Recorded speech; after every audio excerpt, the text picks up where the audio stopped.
Hello বন্ধুরা, দেখো আজকে সোমবার, নিরামিষ খাবার। তা আজকে শুধু সেদ্ধ করেছি, আলু সেদ্ধ, সিম সেদ্ধ, বেগুন সেদ্ধ, আর এখানে কাঁচা লঙ্কা ভেঙে নিয়েছি। ঠিক আছে, এবার আলু সিম বেগুনটাকে আমি একসাথে মেখে নেব। একটু লবণ দেখছি আন্দাজ মতো একটু লবণ দিলাম, আর সর্ষের তেল। এবার আলুটাকে আমি মেখে নিই। মাখাটা হয়ে গেছে।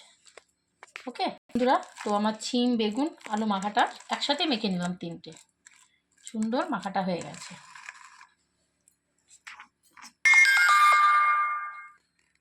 তো দেখো, দুপুরের খাবারটা আজকে হচ্ছে সেদ্ধ ভাত,